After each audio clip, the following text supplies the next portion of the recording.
হচ্ছে permutation and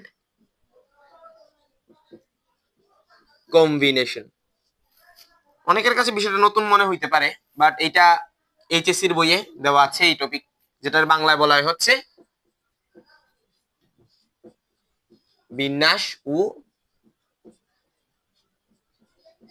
সমাবেশ।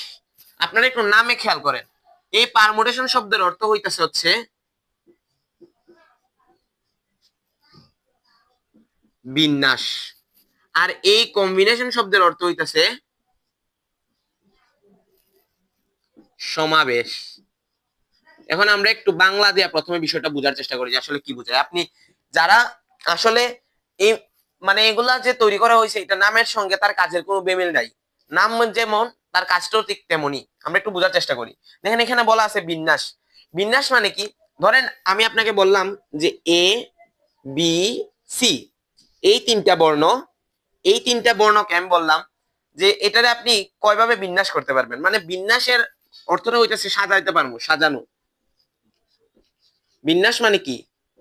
বিন্যাস মানে হচ্ছে সাজানো, অর্থাৎ আমরা এই এবিসিটাকে কয়ভাবে সাজাতে পারবো। দেখো এটা আমার, ধরো এটা হচ্ছে প্রথম পজিশন, এটা হচ্ছে সেকেন্ড পজিশন, এটা হচ্ছে থার্ড পজিশন।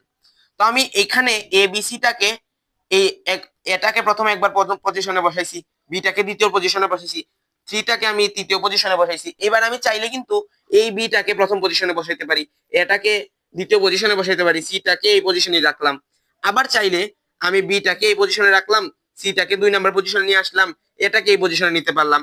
আবার আমি চাইলে সিটাকে এই পজিশনে রাখলাম, তারপর আমি এখানে বিটাকে এই পজিশনে নিয়ে আসলাম, এটাকে এই পজিশনে আনলাম। আবার চাইলে আমি সিটাকে এই পজিশনে রাখলাম, এটাকে এই পজিশনে রাখলাম, বিটাকে এই পজিশনে নিয়ে গেলাম। আবার আমি যদি এইটাতে খেয়াল করি, এটাকে যদি এই পজিশনে রাখি, এদিকে যদি সি নিয়ে আসি, এদিকে যদি বি নিয়ে আসি, দেখেন আমি টোটাল এই 1 2 3 4 5 6 এই 6টা ভাবে আমি এই জিনিসটাকে সাজাইতে পারতেছি, এবং ওইটার নামই হচ্ছে বিন্যাস। দেখছেন, এটার নাম যেমন কাজও ঠিক তেমনই, মানে সাজানো। এখানে সাজানোটা ম্যাটার করতেছে, যে আমি কয়ভাবে একটা জিনিসকে সাজাইতে পারি। আমার 3টা বর্ণ আছে, এই 3টা বর্ণকে আমি কয়ভাবে সাজাইতে পারি, কয়ভাবে সাজাইতে পারি। এখন দেখেন, আপনারা এই শব্দটা কি চিনেন যে ক্রম? ক্রম এইটা মানে হচ্ছে অর্ডার। অর্ডার, অর্ডার মানে কি? মানে যেমন দেখেন